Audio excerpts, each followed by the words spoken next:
Hello and welcome to Navigating Modern Threats, Enhancing Security with Singularity platform. Today's webinar is sponsored by SentinelOne and produced by Actual Tech Media. My name is Scott Becker. I'm from Actual Tech and I'm excited to be your moderator for this special event. Now, before we get to today's great content, we do have a few housekeeping items that are going to help you get the most out of this session. First off, we want this to be an informative event for you. Oh, hang on one sec. I moved my screen around. The joys of a live event. Give me 1 second here. Okay. So we do want this to be an informative event for you. So we encourage any questions in the questions box in your webinar control panel. So not only will we have team members responding to questions during the live event, but we'll also have a dedicated Q&A session at the end of the presentation where we'll discuss in greater detail some of the top questions that you ask. And I'll add, we've got a great sort of dynamic duo of presenters here. So send those questions in as you have them. They might grab them out of the console if it's relevant to them, but they can also get them at the end there. The Q&A panel is also the place to let us know about any technical issues that you might be experiencing. A browser refresh is going to fix most audio, video, or slide advancement issues. But if that doesn't work, just let us know there in the Q&A. And we'll provide further technical assistance. Now, second, in the handout section of your webinar control panel, you'll find that we're offering several resources. I'd especially like to call your attention to a pair of PDFs that were provided by SentinelOne. There's a data sheet on the Singularity platform, which you're going to hear a fair amount about the Singularity platform today, and this data sheet will give you a good resource for some additional information. And there's another interesting resource there that I want to call your attention to. It's a CISO checklist for enterprise security. It's got insightful questions across 4 different domains that's really helpful for staying ahead of increasingly complex cyber threats. There are also some links in there labeled ATM, which stands for Actual Tech Media. One of those is the ATM Decisions Group, which is a panel of IT decision makers you can apply to join to participate in some more in-depth events and other opportunities. Also, there's a link to the ATM Event Center, which has our calendar of more upcoming events like this one. So I encourage you to access all of those resources now and share them with your friends and colleagues. Now, third, at the end of this webinar event, we will be awarding a $250 Amazon gift card to one lucky registrant. Of course, you must be in attendance during the live event to qualify for the prize. Official terms and conditions of today's prize drawing can be found in the handout section as well. Just scroll to the bottom and you'll find the prize terms and conditions link there.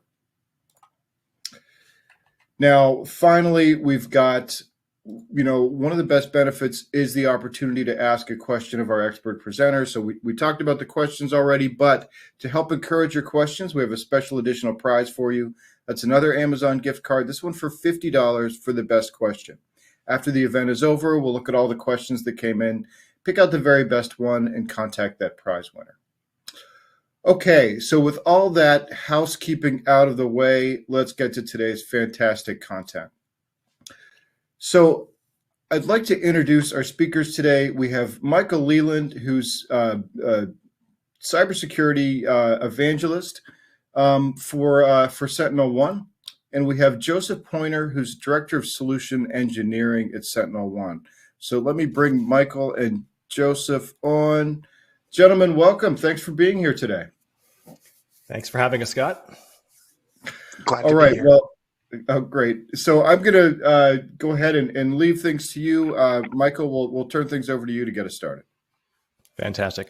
So we have a lot of content today, and the reason we broke it up into kind of 2 chapters, I'm going to just talk with a few slides about, I think, the problem statement. Hopefully, we're all in agreement on what some of it means. And then what most of you are probably here to see is how the stuff actually works, right? And that's what Joe's going to do later in the session. He's going to actually show you a live demonstration of some of the technology, how it aligns, and more importantly, how it would be effective in your environment. Now, when Scott mentioned the complexity challenge, I think we're all in agreement that complexity is the enemy of security. And that comes in a lot of flavors. At the infrastructure level, we're dealing with so many changes. We're changing the changing threat landscape, the advancement of adversarial techniques and behaviors. But our infrastructure is also putting us at risk in terms of expansion of the attack surface. I think one of the most significant events in the last 5 years that created this immense gap between what we need to protect and what we were capable of protecting occurred when, a few years ago, we sent everybody home and expected them to do all of their work on either a home device, a corporate laptop sitting on your home network environment. We used to worry about BYOD, but the exact opposite flip transaction happened. And that is, we took all of our corporate gear and sent it home. And we expected the enterprise to be able to maintain the same level of security and detection efficacy in environments that we don't control. If you add to that the numerous applications we're all expected to use, how many of those have moved to the cloud, so we no longer have the tight reins around the application infrastructure we used to, all of this creates a unique challenge. But the other side of it is the data, right? And I don't think anybody would disagree that we are generating more telemetry now than we ever have. We're keeping it in numerous different disparate silos. And the way we get at that data is oftentimes complex by itself. It's sitting in multiple consoles. We require our practitioners to be proficient, let alone expert, in any number of query languages. And getting that data to make meaningful results, actionable results, has been an extended challenge up until now, and it's only going to get worse as we go forward. Now, a few years ago, ESG did a study, and they polled their respondents, and what they found is that between most mid-sized enterprise organizations, they were tasked with having to become proficient in anywhere from 25 to almost 50 different tools by 10 or more vendors. Now, when I give this speech in person, I ask people to raise their hands. Who can beat that? Who has more than 50 tools in their environment? Who's responsible for managing more than 10 different platforms? And occasionally I get a hand or two raised.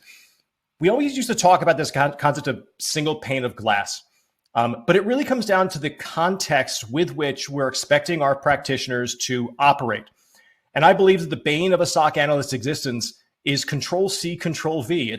It's hunting in one tool, doing a search, finding the results, taking those results, pivoting to a second console, plugging that information in, running another query, getting that information and spinning either back to console A or even into console C. The more context shifts we expect our practitioners to perform, the less efficacy those personnel have. And more importantly, we're expecting them to do more with the finite amount of time they have and to make good decisions. Now, that same study found that almost 60% of the practitioners claimed that there's a skills shortage. And we'll talk about that in a little more detail on this slide. In fact, Gartner did a study a few years back, and in that study, they claimed that if every student who's enrolled in university graduating between then and the end of the year 2024, if every one of those students went into cybersecurity, there'd still be a shortage. There's just not enough gray matter coming out of universities right now to fill that problem. Many people have either active headcount they're looking for in their SOC. They're having trouble keeping, retaining, and up-leveling the skill set of those people. So while the original claim was there's a labor shortage, I argue the labor's there, the skills are not. And the more we expect our practitioners to be expert level in multiple consoles, that becomes more and more challenging as we go forward. Now, challenges across the SOC are nothing new, right? But I think the ones I want to call out today and the ones that we're gonna delve into a little deeper are things like how many different data silos you're expecting your practitioners and your SOC analysts to gather data from. I come from the SIM world. I was the co-founder and CTO of a company that built a security information and event management system that was sold off to another vendor. And at the time, none of my customers were ingesting all of the telemetry necessary because either it was too voluminous, it was too difficult to get at, or the consumption of that data was going to become cost prohibitive. And typically we would point to things like EDR telemetry. It's one of the highest value, highest fidelity telemetry sources we have access to, but most SIMs aren't capable of ingesting that kind of volume. So they would typically send all of their third-party telemetry into a SIM, their EDR data, their Windows event logs would all sit in a second silo. And then cloud came along, and we thought we were dealing with large volumes of data with EDR. Cloud telemetry will easily eclipse the volume of endpoint data by a factor of 10, if not 100.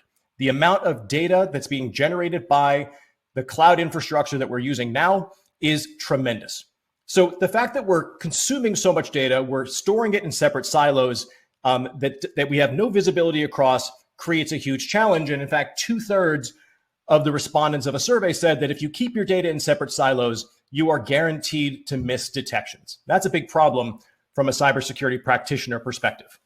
Now, the next challenge is how long do you expect to be able to keep that data? If you think back to the Sunburst attack, that Sunburst attack, which was the SolarWinds attack from a few years ago, the time frame between the initial entry and the detonation was 15 months. So that means that customers that didn't have at least 15 months worth of historical telemetry had no way of answering the question, am I at risk? Is this something I need to worry about? Because that data has quickly rolled off, whether you're keeping your data for 30 days, 90 days, even 180 days. If you don't have the ability to store telemetry longer and search historically, you're guaranteed to have gaps in your visibility. Now, sometimes retention comes at strict argument with your governance and compliance teams. They might tell you that we only are going to keep data as long as we're legally required to, because any data that we have is now a liability if I don't use that data for a breach detection or disclosure. So be careful about, balancing this, how long I should keep it with how long I'm legally allowed to keep it. But at the end of the day, the longer we have visibility historically into the telemetry of the past, the better we can build better detection engineering logic, and the better we can do threat hunting in a retrospective fashion. And then lastly, the skill shortage we talked about already, but the most important characteristic of this is the study that we did claimed that 25% of all events or alerts go untriaged. Now that's a big number by itself, but the more critical information is that 25% of those untriaged events are actually critical. That means that 1/16th of all of your critical events never get eyes on glass. So in the event that we've had some type of incident, there's no guarantee that that event's going to bubble up to a SOC analyst, to a practitioner who's going to be able to start the triage, the scoping, and the containment process, because that data never arrived at the security operations center. Now, when we talked about volume of data, right, we're talking about a huge input of information. And the goal of any modern system should be to be able to take what is analogous to trillions of rows of data. I looked at the statistics before I joined this call. SentinelOne ingests about 2.2 trillion events a day. Now, that is a huge number. And think about that and put it into perspective with what you're used to doing in a SIM, in a log management tool, even in modern day data lakes, trillions of data on a daily basis. Now, there's no way that a SOC analyst can be able to handle that. So the goal is to quickly and effectively boil that down to what we call storylines. Those are threaded event streams that are related to one another in time and asset and criticality. And it's a way of stitching together all of the events in a breadcrumb that allow you to understand the full context and scope from initial access all the way through event and all of the characteristics in between. But the goal ultimately is to drive that number even smaller, down to a handful of actionable incidents. Those are things that we can actually perform a response action on. Now, if we left it at thousands, that is still far too many for a SOC analyst, for any even capable and competent practitioner to expect to be able to address. What practitioners need is a prescriptive approach to understanding both criticality and impact of these incidents, to know which ones need to be prioritized, which ones need to be acted on, and more importantly, to be able to quickly contain and remediate. The goal here, of course, is we need to reduce the analyst's alert fatigue. It's a real thing. We need to be able to accelerate the speed with which our analysts are performing scoping and triaging of an incident. We need to improve the efficiency of our SOC analysts, because to that point about skills gap, there's not enough people to throw at the problems. We better be able to throw technology at it to help fill that gap. And then lastly, of course, we need to tamp down the adversary's dwell time as much as possible, reduce the mean time to detection, mean time to investigate, and mean time to respond to as small as possible. so we can have a fighting chance at stopping an adversary before an impact. Now, to that end, we have built a platform we call Singularity. This is kind of a high-level picture, and Joe's going to actually go into a few of these components in the demonstration, but I want to just focus on a few real quick. Right? We started out and really made our name by developing and deploying an industry-leading AI-driven EPP and EDR toolset, driven by AI for both static and behavioral detections, looking at heuristics, looking not at things like signatures of DAT files, of files that we know are bad, but watching behavioral analysis and understanding when something is performing a malicious action. It could be on behalf of a legitimate process, like a LOLBin or a LOLBAS now, a PowerShell, those types of applications. And the other thing we built into the tool is the ability to perform automatic detection and remediation, something that is unique to our platform. The ability to say something is going wrong, ransomware has been detected, I want to stop it in its tracks, but more importantly, I don't want to have to instantiate a truck roll or a re-imaging of the platform. Rollback remediation allows you to undo all of those things that the adversary has done on behalf of their malware or ransomware and bring that machine back to a known good state. The second piece of our expansion from our platform perspective is cloud. I used to ask my customers, how many of you are nephophobic? And nephophobia is the fear of clouds. And people would laugh. And it's actually, if you read the definition, it's the fear of a cloud falling on you, which I don't really know what that means. But many of my customers a decade ago would claim that they were very cloud averse. They were not moving out of physical data centers into the cloud. They felt uncomfortable and were not confident in the security practices of then cloud service providers. But I guarantee you, every one of them, from my nuclear customers to my healthcare customers to my banking customers, have all been dragged into the cloud, whether they wanted to or not. So we knew we needed to provide cloud protection for both cloud hosted systems, whether they were servers or workloads, as well as containers that are being spun up in the cloud on behalf of software as a service or other infrastructure technology. So we built a solution that allows us to take the same functionality of our EDR suite, but now protecting cloud infrastructure, cloud workloads, and containerized environments, as well as now serverless and function as a service technologies. The advantage here is it's completely frictionless. You have the exact same visibility and capabilities that you have from an endpoint perspective, but now across your cloud workloads. We're going to focus a good amount today on identity, because we know that every one of you is a user of an identity provider. You probably already have some technologies, and there's a survey in a minute that I'll get to that talks about what technologies you're currently using from this perspective. 95% of all ransomware in the last 2 years had some component of an identity compromise, a privilege escalation, in many cases, a compromise of Active Directory itself with domain escalation and domain dominance. So we know that there's a huge reason to be considered or concerned about identity protection. And we'll talk about how that aligns to the Singularity platform in a little bit. Now, for those of you that have been following the industry for a while, we moved from EPP into EDR, which is endpoint detection and response. But in the last couple of years, that's now also expanded into what's called XDR, or extended detection and response. And really all that means is I know that the scope of my infrastructure, the attack surface I have, is larger than the device. Now, that device might be a workstation, a laptop, a mobile device, a container, but it's my security estate is much larger than just my device.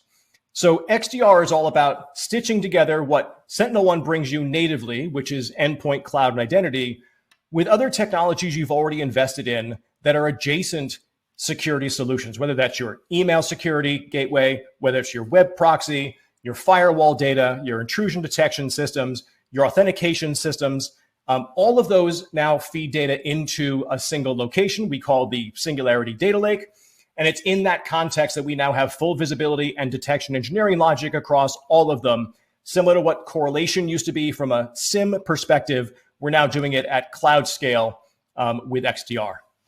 And then lastly, for those customers that can't afford to build out your own SOC, to manage and deploy your own infrastructure, many of you are also relying on services like MDRs or MSSPs.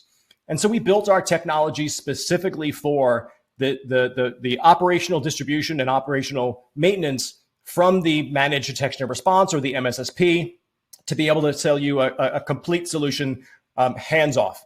So we manage the entire infrastructure. We respond to alerts. We provide you the health check services. And more importantly, we also have incident response and defer functionality that we can bring to bear. So most recently, we've elevated the solution set to include not just AI from the detection engineering perspective, which we've done for over a decade on our endpoints, but AI is now core to the entire platform of Singularity. We call it Purple AI. And the goal of leveraging AI in this capacity is to create an imbalance that allows you as a defender a larger weight than the attacker. And the goal here is to make sure that as much effort as they need to expend to try to attack you, you can expend exponentially less to defend. And we'll talk more about that in a little bit. The other piece is to reduce the number of context switches that the SOC analysts are expected to perform. We know that if you switch contexts from vendor or console A to console B to console C, you're going to lose some level of efficacy. And we did a study, and we actually found that people who are expected to do one thing in the middle of a work stream will lose as much as 30 points of accuracy or efficacy in doing so, because people don't multitask. We do one task until we put that task aside, pick up a second task, maybe go back to the first task. But in doing so, we're losing our context and losing our focus, and efficacy and results always go down. We need to improve the speed with which we're performing accurate threat detection, but more importantly, we need to be prescriptive in what those results mean. And we also know that practitioners coming out of college today, their idea of researching doesn't involve going to the library and pulling out Encyclopedia Britannica, right? Practitioners today learn to research by entering in specific Google search criteria, getting the results, tweaking it a little bit, modifying what they ask, and just narrowing down the search results through a dialogue-based interactive session with a Google search bot, right? So what our AI in Purple is doing is it's providing you that same level of challenge response or ask and answer question style conversational interface, so that you don't have to know how to craft that SQL query, how to understand the language of Splunk. It allows you to ask very vague questions like, am I at risk for threat A, B, or C? How many of my machines in the Houston office are vulnerable to this CVE? It's piecing together the right question with the right query format, and then getting the results and allowing the analyst to fine-tune those results and move on. But more importantly, it's about connecting all of the telemetry from what we call Singularity Marketplace, which is the foundation for XDR, all of our third-party technologies that we are partnered with that are ingested into our data lake. All of that data is structured the same way, and all of that data is available to the search engine through this conversational interface. So it's not just asking about endpoint data. It could be asking about any data in the platform that we've ingested from all of your telemetry sources across your security estate. And more importantly, it's not just providing you a set of results. It's a set of results with an analysis of that information, a set of next questions that might be helpful to be asked, and a set of prescriptive responses that might be beneficial in that environment. And lastly, this is the number one thing. We need to be able to drive down the cost and time that it takes your practitioners to build and manage a secure environment. So back to the point one, if we're not creating an imbalance of work between the attackers and the defenders, that last statement can never be true. We're going to be cost heavy. We're going to be taking too much time for each of the investigations and response actions, and we'll never stay ahead of that curve. So our goal with Purple AI is to create this cybersecurity analyst, a conversational interface that allows the analyst to ask and answer questions about the environment, but most importantly, at scale and speed that's required for today's modern infrastructure. So we're going to talk a fair amount in the demo about identity and identity security. So I want to take a few minutes and I'll give you 30 seconds to answer this question. Of all of these technologies, select all that apply. Which ones are you currently using? Now, I just realized a flaw in my results, and that is on-prem cloud and on-prem and cloud. Pick any of those three that make sense to you. But I'm really curious about the ones at the bottom: identity access management, privilege access management, identity governance. And then for those that aren't aware, IDASM, identity attack surface management, and identity threat detection and response are going to be a key technology component that we're going to talk about today. So I'm curious how many of you are invested in those. All right, we've got a fair number of answers. I'll give you 10 more seconds to respond.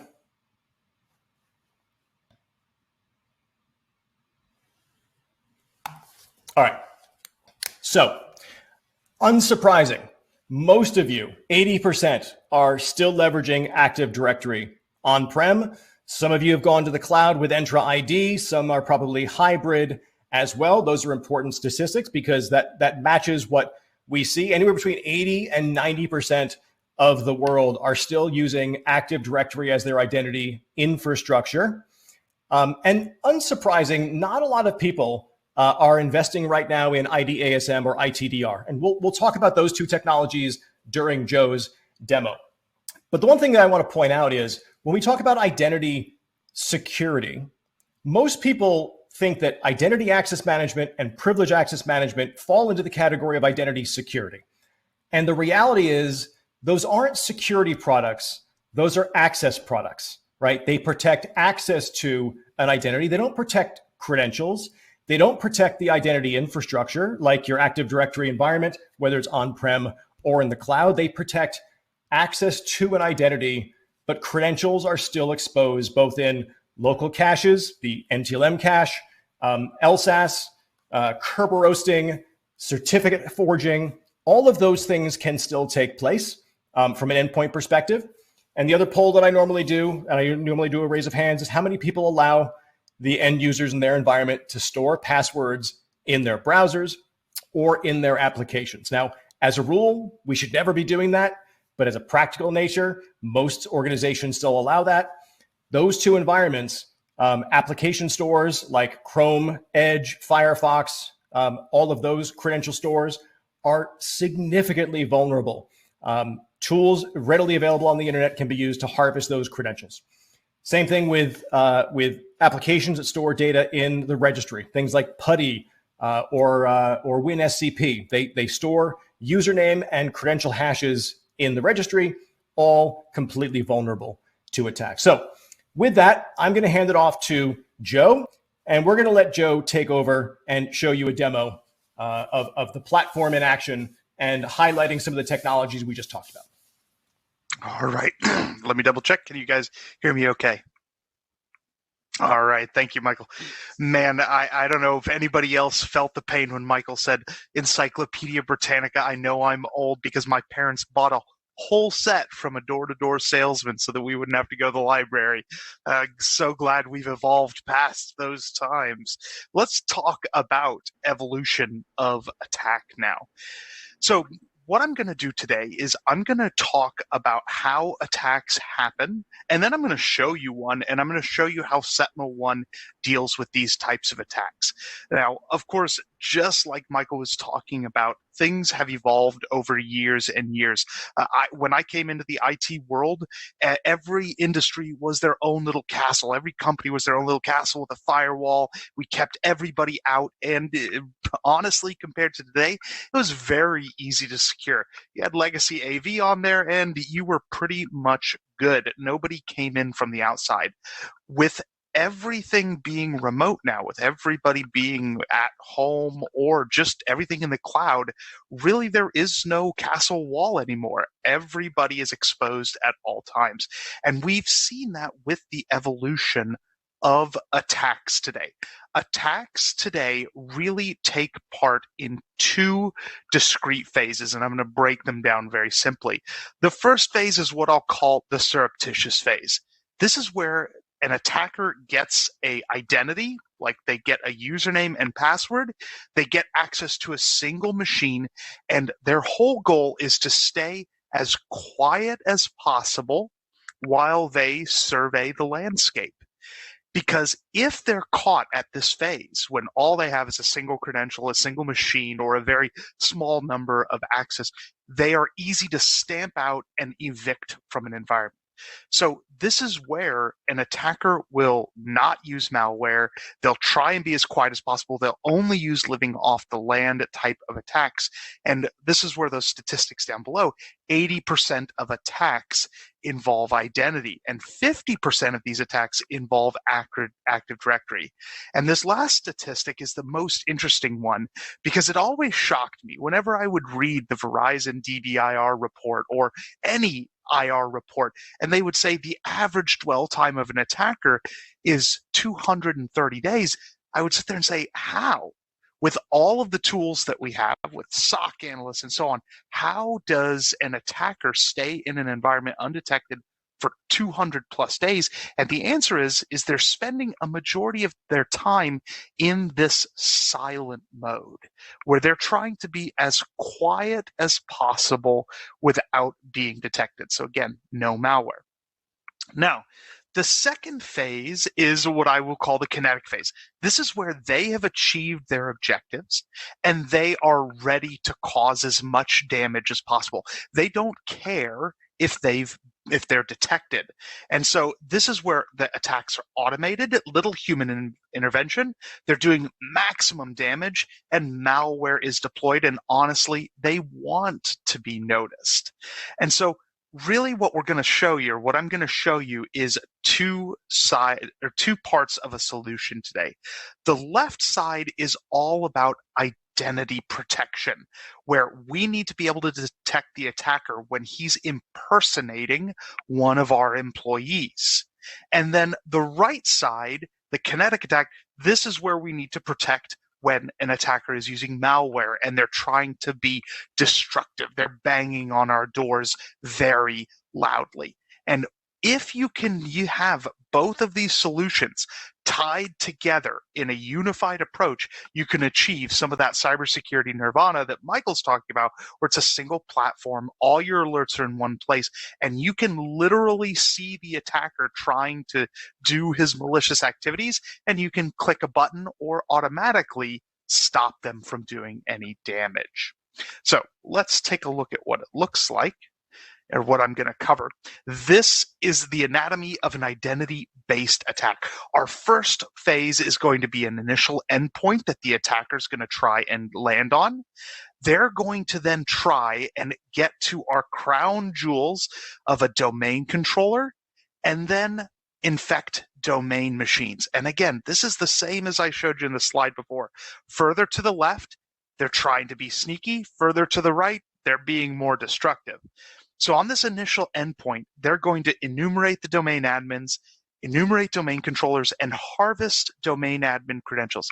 The attacker, me in this case, I am going to not use any malware during this phase of the attack. I don't want anybody's EPP or EDR lighting up at all, because if I'm able to be stopped at this phase, then I'm in a bad spot. I can't get to the domain controller.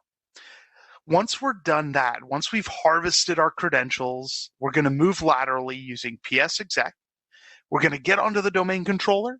We're going to deploy some malware, and then we're going to use group policy against our defender's environment, where we're then going to use it to distribute the malware and destroy endpoints, ransoming them.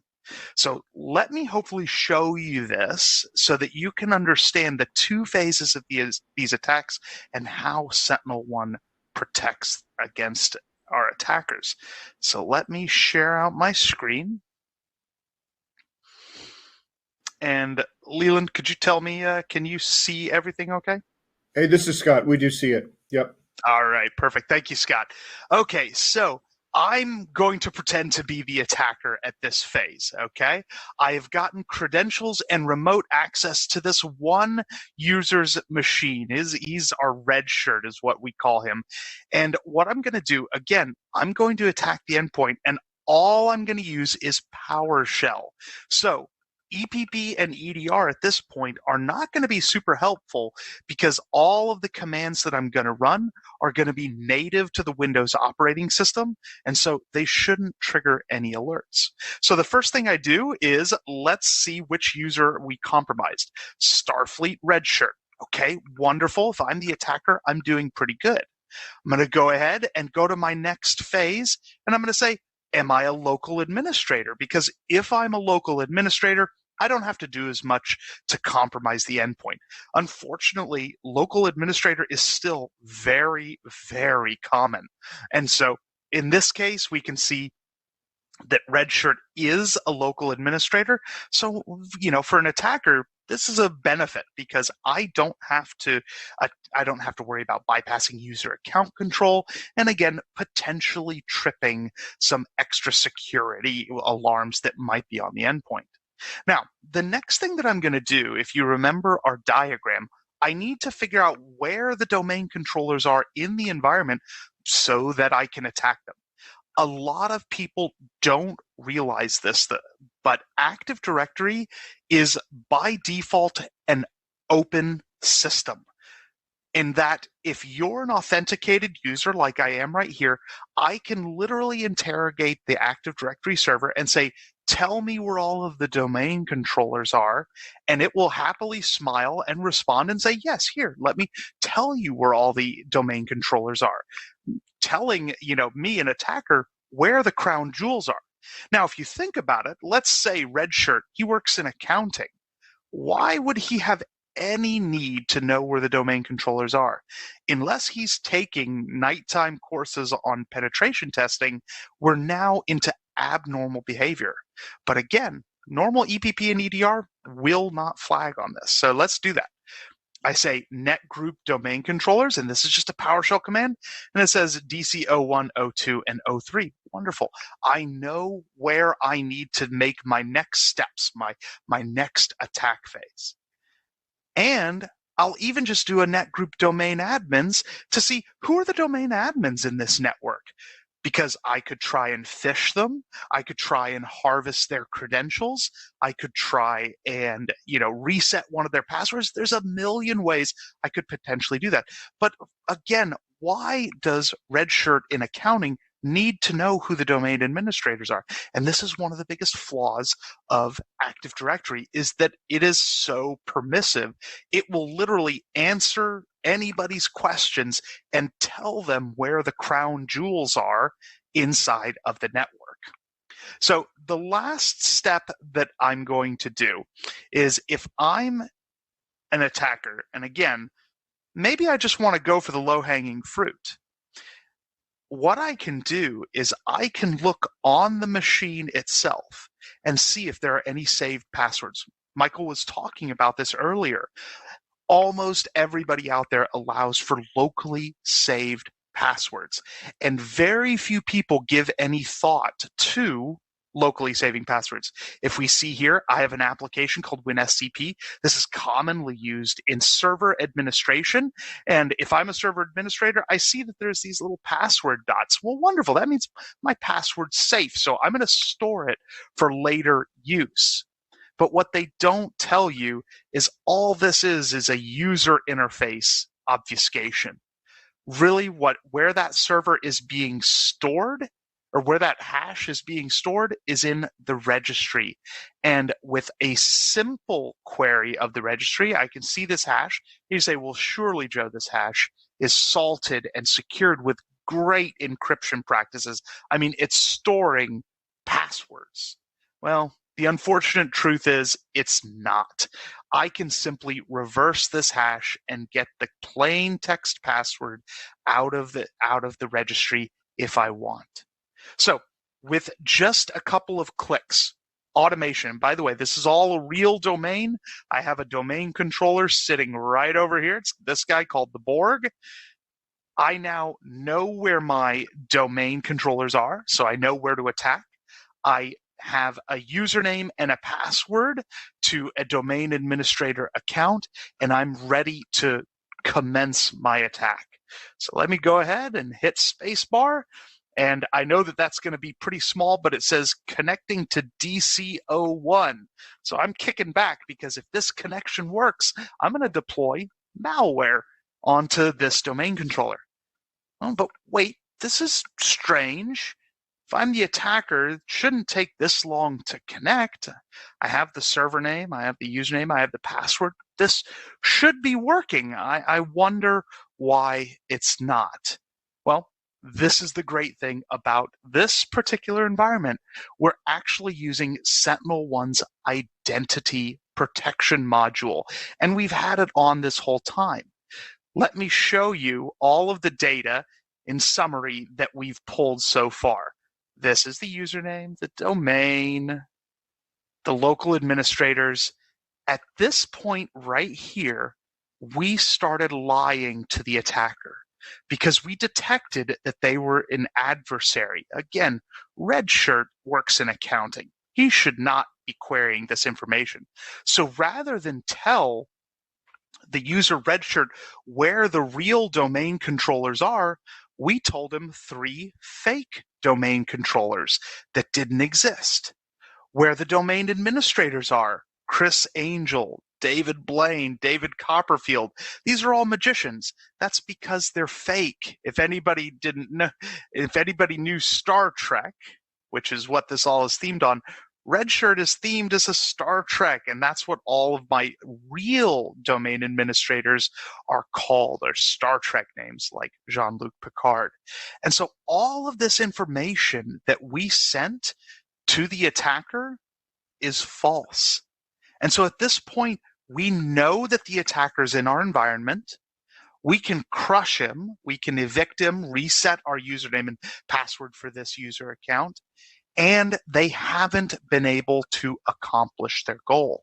So let's look at what it looks like specifically inside of our management console. And I'm going to make this as big as possible so that it's easy for everybody to see. Now, for anybody who's not in the cybersecurity world, this might be a little bit confusing, but I'm going to try and explain it to you so that you understand. Our first alert down here at the bottom is a DNS request for a decoy domain right here. So the decoy, that's the one that we gave, that we made up, DC01 Starfleet. It came from, or we gave it this decoy address, and it came from this machine right here that is my endpoint enterprise 4ZUV, where Red Shirt was logged in. So it's this easy for them to see and understand that we have somebody who is either again, taking nighttime penetration testing courses and is trying out our own security, or we have a particular attacker in our environment. And so now I can actually go through, and if I wanted to, I can read the rest of these alerts. I can see lateral movement. That's where he tried to move to the domain controller that we gave him. But of course, that domain controller doesn't exist. We can see where he's doing privileged account discovery, user information discovery. And so in that diagram that I gave you early on, we now, rather than let the attacker sit in our environment for 200 days impersonating an end user, we've detected them within a matter of minutes. And all I have to do is reset a password, evict the attacker, and I'm done. Now, for the sake of the demonstration, let's actually look at a couple other protection policies. If you remember, we did let them have that WinSCP password, but we could even prevent that if we wanted to. I'm going to go over here to Threat Strike and go to Configure Now. And like Michael was talking about, we can actually protect locally stored credentials, because the reason why so many companies allow locally stored credentials is if you tried to stop locally stored credentials, you'd end up with a whole bunch of end users writing down their usernames and passwords on sticky notes and putting them under their keyboards. But we actually have to go a step beyond just letting them save them there, because most of these applications are extremely vulnerable. So let's look at SCP. Actually, let me do WinSCP. And I can see all of the different tools. Here's remote admin tools and WinSCP, and you can see that we're in alert only mode. But what we can do is if we flip this to protect, what that does is it binds where the password is, in this case the registry, to the application accessing it and says only the application can access that registry key. If anybody tries to go from the outside to try and get it via PowerShell, via command line, via some other utility, we're going to go ahead and prevent it. And for anybody, just for the fun of it, for anybody that says, well, Joe, I only store credentials in somewhere secure like Chrome, let's look at that. Chrome is absolutely insecure. It does not store passwords in a secure format. If I'm on the endpoint, I can get all of the usernames and passwords that Chrome stores. And there are hundreds of applications in this list, lots of them containing very high-level credentials that you would expect for things like a domain administrator to have. So even things like VPN, cloud applications, memory dump tools, credential vaults, browser cookies, all of this are areas that we have to protect against. So we at this phase, or at this point in the attack, we have stopped the attacker. He's stopped cold. He cannot go any further. He has no access rights. He doesn't even know where the domain controllers are at this point because we've been feeding him deceptive objects this entire time. But we're going to give him a leg up. Okay, we're going to allow him to actually execute the ransomware attack. And I have a script right here that reaches out and will actually go ahead and deploy it. We've given him the credentials and the right address. So I'm going to go ahead and do that. And what we're going to see now is I'm going to pivot over to SentinelOne and go to incidents and go to recent. Let me see if I can make this a little bit bigger for everybody. And what we can see here is immediately we get a detection for the file that they were trying to use. In this case, resistance is futile, and we killed it preemptively. So now, even if the attacker is, they've given up, they're going to use malware, they're going to try and destroy our environment, we can still prevent it using SentinelOne and our automatic AI detection of malware. Now, let's take it one step further just for fun. I'm going to go ahead and let's flip this. Let's do our default group. Let's flip it to detect only. So I'm going to actually let the attacker deploy malware into my environment, and let's see if we can still prevent them from achieving their goals.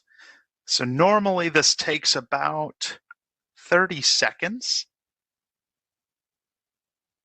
Let's go ahead and do that.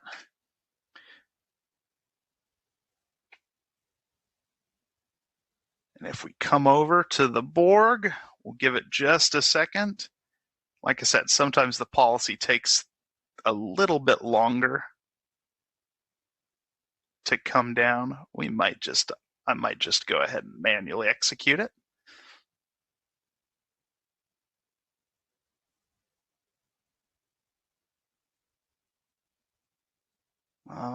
Let's see. This is the downside of running it on a domain controller, because sometimes everything takes a minute. Really, while we're waiting for that to execute, let me go ahead and quickly highlight what I was trying to show. And that's even if we end up with a successful deployment of malware, even if, let's say, an attacker manages to deploy something really bad into our environment, what a lot of people don't know about SentinelOne is we still maintain the ability to do what's called a rollback if we ever want to. And let me pull up this let me pull up an example for that. But what a rollback is a rollback is the ability for us to restore a machine to a known good state if we want to. And so, for example, let me grab one of my older ones.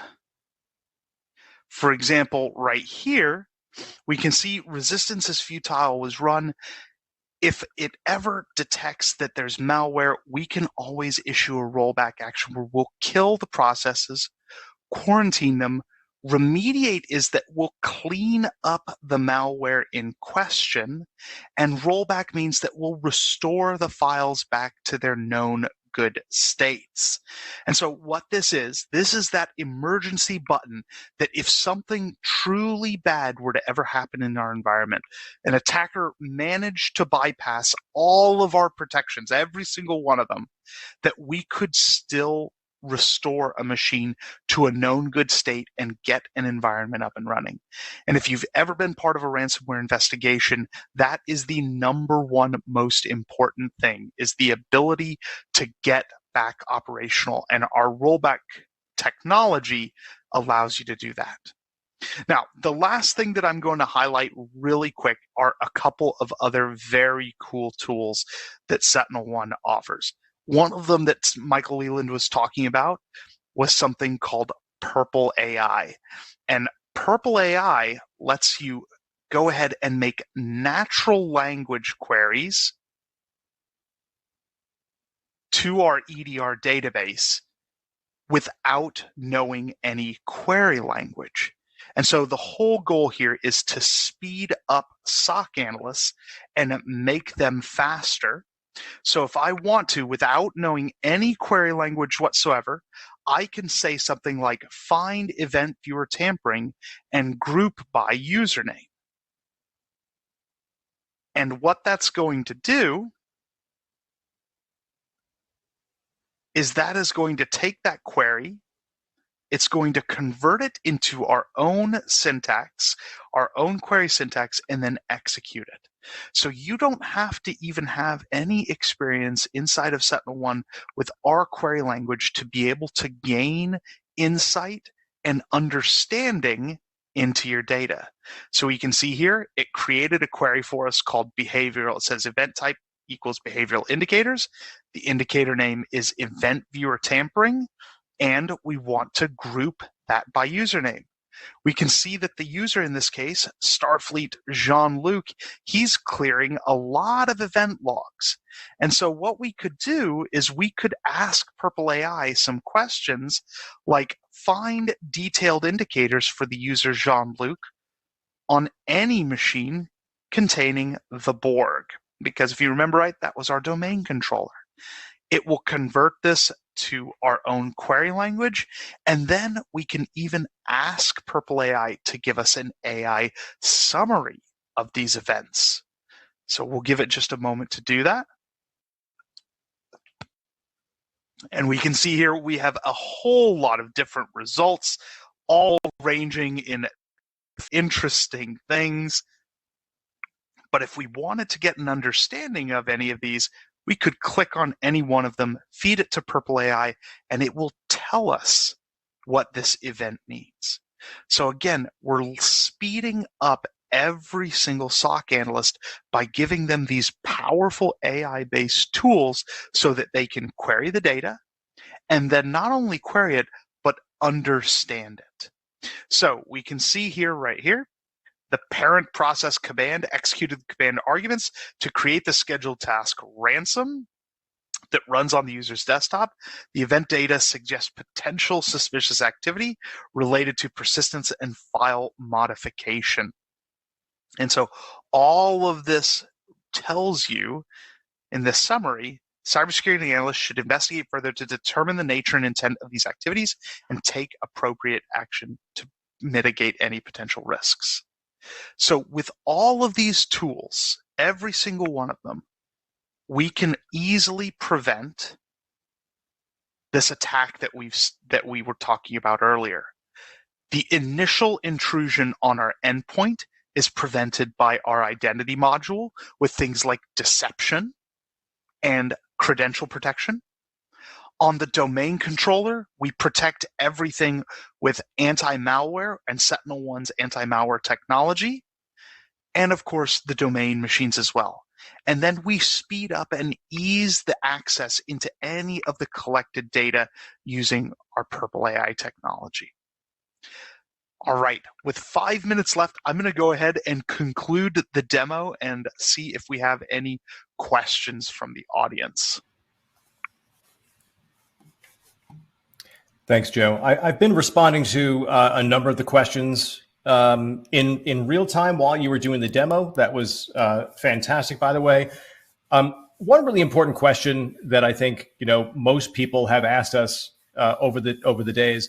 I've already got EDR. Like, why do I need something different for identity? And you called out a really important part of that, and that is live off the land attacks. Leverage binaries and tools that are already in the system, like PowerShell. Obviously, from a behavioral indicator perspective, EDR will see things where PowerShell is trying to execute malicious transactions.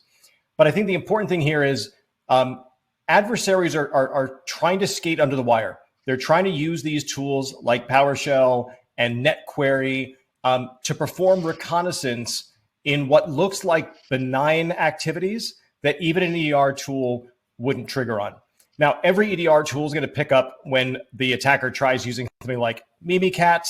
That's obvious, right? Those are tools that we should never expect to see on a protected device. And so for those, obviously, there's an overlap between what EDR technology will do and what identity threat detection and response will do. But I think the important thing is EDR tools are not meant to do any type of active deception, which you showed off in the demo. And that is we intercept the LDAP responses that come back from your Active Directory infrastructure and inject dummy data. The other thing that we didn't get a chance to cover in this demo, but in longer demos we could, not only do we deceive with information being fed to the adversary, we have a whole other product that does deception using decoys. And so in addition to just feeding fake information, when you showed that user connecting to DC01 and it failed because that application or system doesn't exist, we could have actually built out a decoy domain controller, navigated the adversary into that honeypot, if you will, and allow him to keep performing tasks. The important thing is we're learning key TTPs, we're learning how they're performing their adversarial activities. All the while, we've diverted them away from our production assets, away from the crown jewels. And so EDR tools are meant to look at behavioral activities from an adversary, but these are things that are not part of any EDR functionality. So it's really the combination of having EDR for the low-hanging fruit and behavioral activities, and then something a little more advanced that actually looks at specific identity-based attacks. And that's why this identity-based attack anatomy is so important. No EDR technology would have detected the types of techniques you're using with live off the land activities. Exactly. Totally agree with you. The other one that's important, another person asked, how long are the events available in your platform for long-term hunting? You want to take that one, Joe? Absolutely. So this completely depends on your appetite for data storage. As Michael, you said at the beginning, some organizations say we're going to keep data for, the minimum required. Others say we want to keep it for as long as possible. SentinelOne understands that everybody takes these types of data discussions seriously, and we allow you to keep the data for the amount of time that you want. The default is 14 days for all telemetry, 1 year for alert-based telemetry, but you can up that all the way up to years or multi-years worth of storage. And we have multiple storage methodologies when you get up into those larger tiers of storage. For example, I want to keep a year's worth of data. Well, the likelihood that you need that data on hand, fresh, all the time is low. So most people say, put it into cold storage. We'll pull it out if we need to. And SentinelOne has offerings to cater to every type of data storage methodology. So at the end of the day, it's up to you. You tell us what you need. We'll present you with an affordable method of storing that data for as long as you'd like. Great. We are starting to lose people. I want to make sure that those people that are still on get their chance to win the $250 gift card and even better, the $50 question, which we'll pick after the fact. So, Scott, do you want to kick off the raffle? Yeah, you bet. So, and before we get to that, I just want to thank you guys. Michael, great presentation. Joe, fantastic demo.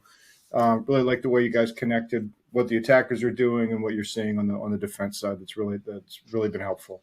Yeah, we do have a prize winner here today, and the winner of the Amazon gift card prize today is Dan Poole from Illinois. So congratulations to Dan. We'll be in touch to get you your card. And with that, on behalf of the actual Tech Media team, I want to thank SentinelOne. I want to thank Michael and Joe. Great presentation. Really appreciate your time today. And we also want to thank the audience. Great questions. We had a ton of questions, more obviously than we could get to, but we're going to be passing all these along to the SentinelOne team for potential follow-up later on. So thanks again. And have a great day, everybody.